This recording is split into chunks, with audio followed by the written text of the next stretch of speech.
مشاهدينا اهلا وسهلا ومرحبا بكم في موعدكم الاخباري متاع الساعه 8 على قناتكم نسمة. ومن اهم باش نشوفوا الليله في نشرتنا الاخباريه: اضطرابات سليانه، فقر وبطاله وقلوب مليانه.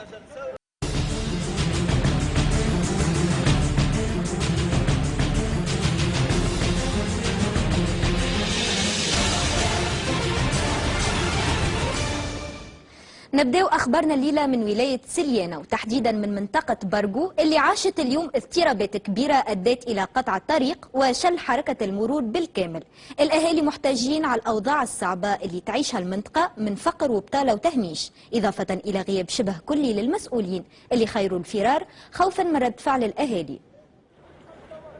شهدت معتمدية برقو من ولاية سليانة اليوم احتجاجات كبيرة وتم قطع الطريق وشل حركة المرور على خلفية الأوضاع الاجتماعية المزرية والفقر والتهميش والبطالة وتناسيها المنطقة من قبل الحكومة وغيرها من الحكومات المتعاقبة على تونس. احنا مسكرين طريقة وسكرناه البارح من إرادة نفسنا، لا جانا حد قال سكروا ولا عمر بزر، علمنا شرطة علمنا الجيش، فهمت، جينا عملنا احتجاج. احنا لهنا معتمد قاعد يعاتل في البلاد، رئيس بلديه كلها قاعد تجمع. احنا اهالي برقو نحتاجوا ومازلنا نحتاجوا ومش نعتصموا، وهذا الكل نعرفوا في مزارة البلاد، لكن السلطة هي اللي كانت سبب في مزارة البلاد في الاعتصامات هذه. نعملوا مسانا برقو هذه ما فيهاش مثلا حتى مورد رزق، وفيها المنطقة ما فما كان معمل واحد يشغل في عدد محدود من العمال وما يستجيبش لطموحات شباب برقو في التشغيل والحق في العيش الكريم. نحاول باش نحدث مواطن الشغل اللي نجم نعملها وحتى اكثر من طاقتي كان نلزم. اي مستثمر يجي لهنا يبلطوا جماعه البلدين،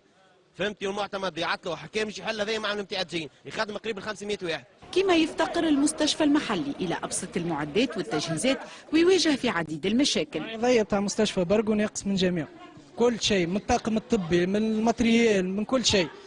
ماناش ماخذين حظنا في حتى اي حكايه لهنا بالنسبه لبرقو. هذا ولاحظنا غياب شبه كلي للمسؤولين سواء في البلديه اللي اغلب مكاتبها كانت مغلقه وفارغه ما فيها حد، او المعتمديه اللي لاذ مسؤوليها بالفرار وخلوها فارغه نتيجه للاحتجاجات المتواصله. بلديه ضعيفه برشا، امكانياتها ضعيفه برشا، ما تنجمش تلبي معناها طلبات المواطنين. صحيح تعاقبت عليها عده مجالس اللي حقيقه يعني ما خدمتش التنميه، ما خدمتش معناها لصالح المواطن. وتبقى منطقة برقو كيف غيرها من المناطق المهمشة والفقيرة اللي تعاني من نسيان ولا مبالاة من قبل المسؤولين والحكومات في انتظار وأنه تحقق أهم مطالب الثورة من تنمية وتشغيل وكرامة.